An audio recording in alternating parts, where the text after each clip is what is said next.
Oui, nous disons que toute écriture qui c'est logos, qui c'est la parole écrite, qui c'est logos, ça, c'est capable de voir, capable de lire. Et toute écriture, ici signifie la Bible entière.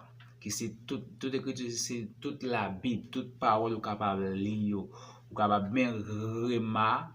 Ça veut dire que Réma, c'est le jeune révélation de la part de Jésus-Christ. Lorsque cet esprit bon Réma, mais le ça que c'est toute la parole écrite. Toute la parole écrite, parce que la Bible entière, qui c'est vétérotestamentaire ou les néo-testamentaires. Ancien Testament ou le Nouveau Testament. La Bible est inhérente. La Bible est inhérente. Ça veut dire que la Bible est inhérente. C'est-à-dire, la Bible ne contient aucune erreur.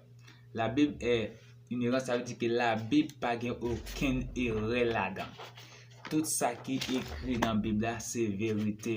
Pas de erreur, pas de monde qui t'a écrit la Bible, pas aucune erreur dans la Bible. Tout ça qui est écrit, c'est vérité. En regardant le texte, c'est dans 2 Pierre 1er.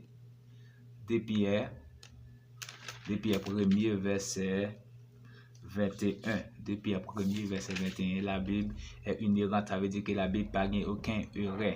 Il n'y a pas de faute là-dedans. 2 Pierre 1er, verset 21. Car ce n'est pas une volonté d'homme qu'une prophétie a jamais été apportée, mais poussée par le Saint-Esprit que des hommes ont parlé de la part de Dieu. Okay? Dans 2 Pierre 1er, verset 21, il dit, car ce n'est pas par une volonté d'homme qu'une prophétie a jamais été apportée, mais c'est poussé par le Saint-Esprit que des hommes ont parlé de la part de Dieu. Ça veut dire que ce n'est pas volonté des hommes. Ça veut dire qu'il n'y a pas de erreur, ce n'est pas volonté, mais ce n'est pas poussé par l'Esprit. Si c'est poussé par l'Esprit, bon Dieu, que la Bible n'a pas aucune faute là-dedans, pas aucune erreur là-dedans. La Bible est inhérente.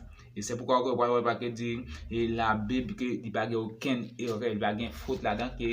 Ça fait que parole là qui la parole là c'est lui là pour lui corriger, lui là pour lui convaincre, lui là pour lui instruire. Ça fait que il n'y a pas de erreur qui a corrigé ou même qui pas droite. Que parole là capable de laisser mettre dans bonne route pour aller vers la vie. Le texte c'est dans Matthieu 5. Matthieu 5 verset 18. Matthieu 5 verset 18. Matthieu 5 verset 18. Il dit que car je vous l'ai dit en vérité, tant que les ciels et la terre ne passeront point, ils ne disparaîtront